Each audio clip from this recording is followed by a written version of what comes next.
சங்கீதம் 55.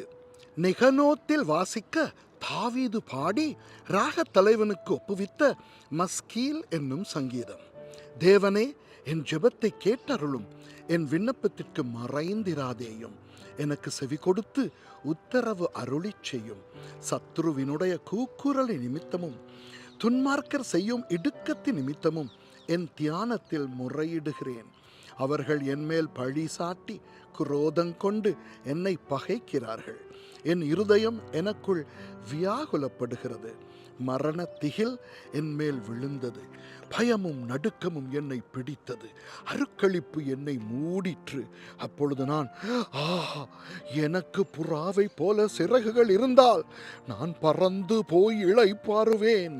நான் தூரத்தில் அலைந்து திரிந்து வனாந்தரத்தில் தங்கியிருப்பேன். பெருங்காற்றுக்கும் புசலுக்கும் தப்ப தீவிரித்துக் கொள்ளுவேன் என்றேன். ஆண்டவரே, அவர்களை அழித்து அவர்கள் பாஷையை பிரிந்து போக பண்ணும். கொடுமையையும் சண்டையையும் நகரத்திலே கண்டேன். அவைகள் இரவும் பகலும் அதன் மதில்கள் மேல் சுற்றித் திரிகிறது. அக்கிரமமும் வாதையும் அதன் நடுவில் இருக்கிறது.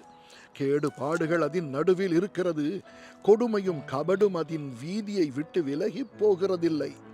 என்னை நிந்தித்தவன் சத்துரு அல்ல. அப்படி இருந்தால் சகிப்பேன். எனக்கு விரோதமாய் பெருமை பாராட்டினவன் என் பகைஞன் அல்ல. அப்படி இருந்தால் அவனுக்கு மறைந்திருப்பேன். எனக்கு சமமான மனுஷனும் என் வழிகாட்டியும் என் தோழனுமாகிய நீயே அவன். நாம் ஒருமித்து இன்பமான ஆலோசனை பண்ணி கூட்டத்தோடே தேவாலயத்துக்கு போனோம். மரணம் அவர்களை தொடர்ந்து பிடிப்பதாக. அவர்கள் உயிரோடே பாதாளத்தில் இறங்குவார்களாக.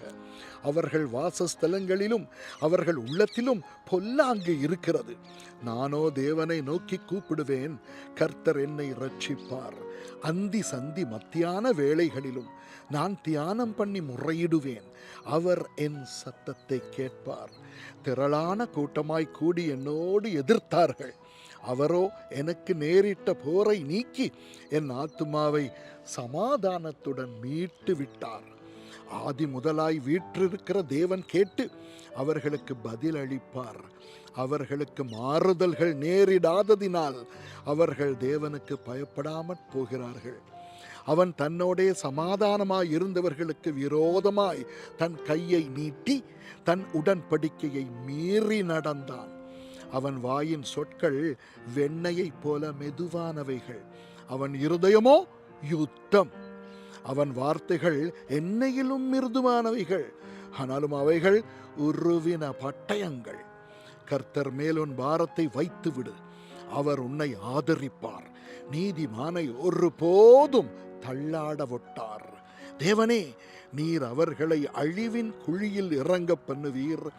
இரத்த பிரியரும் சூதுள்ள மனுஷரும் தங்கள் ஆயுளின் நாட்களில் பாதி வரையாகிலும் பிழைத்திருக்க மாட்டார்கள்.